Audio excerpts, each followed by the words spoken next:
Salut, moi c'est Tonio, j'ai 27 ans, je suis routier, passionné de photographie, de circuit, de sport automobile, tout ce qui comporte des roues, je suis passionné de bivouac. C'est une 205F de 96, toute restaurée et remontée dans l'esprit rallye d'époque. Donc restauration de A à Z, on a tout sorti, on a tout refait. La fibre a été refaite, dessus il y a un capot automatique. Le moteur, c'est un moteur de 405 Turbo D, je viens de refaire la culasse. Châssis complet 205 rallye, donc triangle, berceau, amortisseur, ressort court. Jante 206 rallye, il y a un freinage de 306 S16. Intérieur 205 rallye, il y a une casquette de 205 rallye, compteur de 205 Turbo D. Je ne me rappelle plus trop bien la référence de cette couleur là, mais on est plus sur la 208 ou un truc comme ça qui est vachement plus blanc que le blanc d'époque. Parce que le blanc d'époque est un peu crémeux et je trouvais que ce blanc là plus brillant vit mieux dans le temps que le blanc crémeux d'époque. Il y a un kit déco de 205 rallye d'époque d'assistance. C'est kit déco rallye. Il vous fait des pochettes de stickers, après vous les montez vous-même. Et c'est un vrai kit déco rallye d'époque. C'est-à-dire que c'est pas d'imprimé en fait. Chaque bande est en superposition sur l'autre. C'est pas, voilà, tu poses, tu as le déco fini quoi. Même les lettrages, les sponsors, tout, c'est que des autocollants en fait, que tu colles sur l'autre. C'est un vrai kit déco d'époque. Ouais. Enfin, je l'ai acheté et on l'a refaite avec des copains à moi. Une petite valeur sentimentale parce que la voiture me l'a donnée quasiment. C'est un copain carrossier qui me l'a refaite. Après, c'est mon meilleur pote qui est mécano. Il m'avait donné le moteur, on avait refait le moteur ensemble et tout, on avait monté dedans. C'est une des premières voitures où j'ai vraiment appris la mécanique et avoir tout fait. J'ai quasiment tout fait de A à Z. Celle-là, elle fait 80 km par jour, ouais. Faut au travail, revenir le week-end, branler à droite à gauche tout le temps. Là, elle est finie à 100%, ouais. C'est un projet qui, du coup, m'a pris quasiment 2 ans. Enfin, il reste encore les sièges à refaire. Et sinon, elle est vraiment... ouais, le projet à la base vient d'être fini. Ouais. Celle-là, je la garde à vie, celle-là. Je pense que tous mes potes me diront que ça m'étonnerait, mais si, celle-là, c'est une des voitures que je garderai vraiment à vie. Déjà, il y a une valeur sentimentale parce qu'on l'a fait avec des copains et tout ça. On a passé pas mal de galères dessus. On a passé pas mal de bons moments parce que quand on a sorti le moteur, ça c'était vachement drôle ça quand même, parce que quand on a sorti avec une Cheyenne 205, voilà, c'était un peu truc, mais non, après celle-là je la garderai vraiment. J'ai passé tellement de temps dessus que ouais, si, je la garde à vie. Et bien alors en fait, à l'époque j'avais un Express qu'on avait remonté en GT Turbo, que j'avais remonté avec mon grand frère qui lui a un garage. Et en fait je l'ai revendu parce que bon, je fais quand même pas mal de routes et en fait c'était pas trop confortable, mais vraiment c'était vraiment très raide. Et en fait, j'avais envie à l'époque j'avais 2 voitures et je voulais être un peu plus polyvalent, donc me séparer de voitures pour en faire qu'une seule vraiment nue. Ouais, du coup j'ai fini avec un Kangoo. Et en fait ça m'a toujours manqué. Et ouais, le délire, ouais, c'était un Express, c'était un Bluff Savième. Pareil, complet GT Turbo, il y avait 4 jantes de turbo de Clio 16. C'était pas trop mal, ça marchait pas trop mal. Et ouais, il m'avait toujours manqué cet Express et je me suis dit bon, pourquoi pas changer de truc et tout. Et du coup, mon meilleur pote faisait déjà une 205 fourgonnette, mais lui, il serait un peu dans le même délire, mais on fait pas les mêmes mécaniques histoire d'avoir 2 différentes. Donc lui, elle sera avec un 2 litres HDI. Moi, du coup, j'ai voulu faire avec un 2 litres 9 Turbo D pour être vraiment dans l'esprit vintage à mort et vraiment dans le truc de la voiture. Et en fait, c'est comme ça que ça s'est fait. Du coup, il avait un pote à lui qui était carrossier. Du coup, moi, c'est devenu un pote à moi. Et il avait cette voiture dans le champ qui était là depuis 10 ans. Et au final, j'ai fini par la racheter. Puis on a branlé dessus, on l'a bricolé. Et puis voilà. À 18 ans, j'ai eu une Golf 6R. Bon, la voiture quand t'as 18 ans, quand t'achètes une Golf. Après, je l'ai vite changé parce que bon, il y a des petits problèmes dessus que j'ai eu avec. Donc après, j'ai eu une Mégane 3 RS édition Red Bull. Parce que pareil, je suis fan de F1, donc du coup, il fallait que je passe par cette case-là. Et puis bon, après, j'ai commencé avec une vieille BMW 34, un 525 TDS. Je partais en vacances et tout avec, je me suis régalé avec cette voiture. Mais du coup, j'ai vendu et du coup, j'en ai racheté une autre.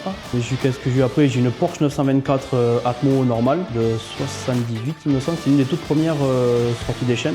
J'ai revendu, j'ai racheté après une 924S, du coup pour avoir la modèle au-dessus du coup. Une 924S, je me suis régalé avec, mais pareil j'ai vendu un petit peu à contre-cœur. Après j'ai eu la Clio 16, après j'ai eu du 4x4, j'ai eu un Pajero 2 que j'avais aménagé, un bivouac que j'ai revendu l'année dernière. Là j'en ai racheté un peu plus récent, il y a eu des années 2000, c'est un Discovery 2 TD5, peut-être qu'un jour il sera sur la chaîne du coup.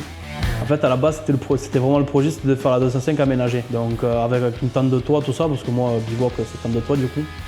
Sauf qu'il y a un point sur la 205, c'est que la coque arrière est en fibre. En fait, c'est une caisse en fibre en fait à la base. Il n'y a que l'avant qui d'une 205 5 portes en fait. Et en fait, elle a été carrossée par du Risotti à l'époque.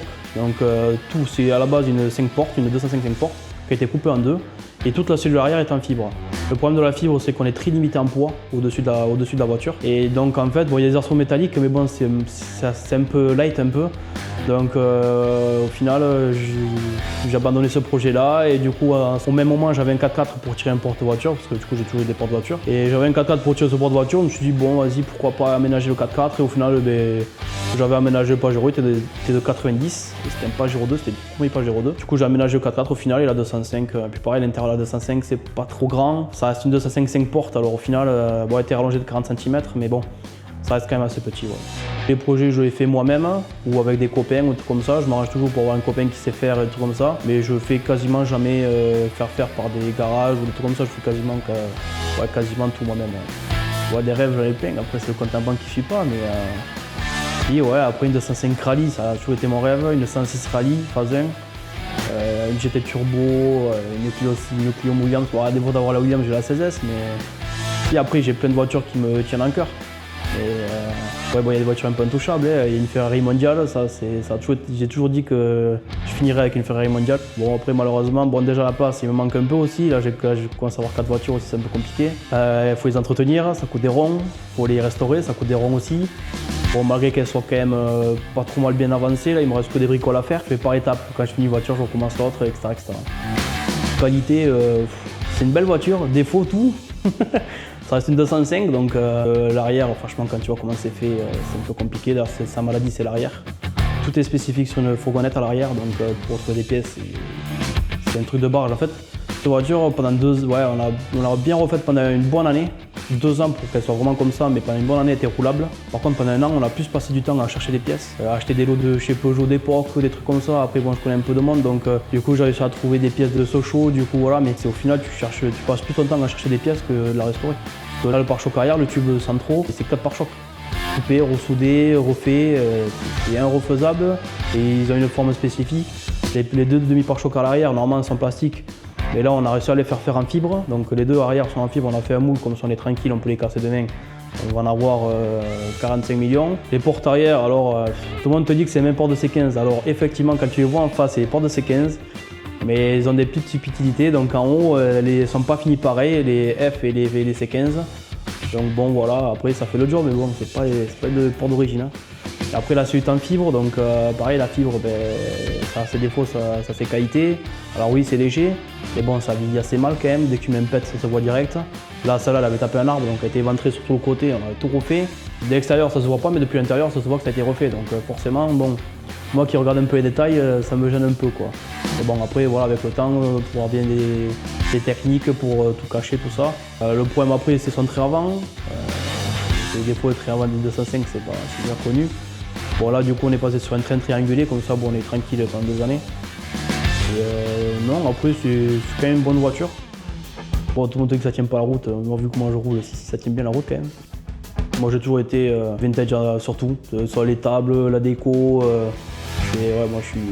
Bon le moderne je suis pas très fan. Hein. Bon la dernière de R5 Turbo elle a été huée. Bon moi quand je vois les chiffres je me dis.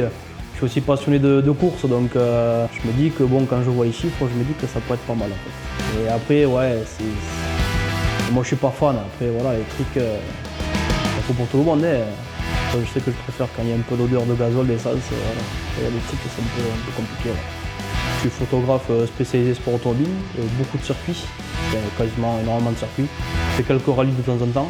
Bon, en fait, j'ai un copain qui est logicien de piste. Bon, j'ai l'avantage d'avoir des places quasiment gratuites, donc du coup, ouais, j'y vais assez souvent. Je fais course de Pâques. Là, depuis cette année, je me suis mis un petit peu aux motos.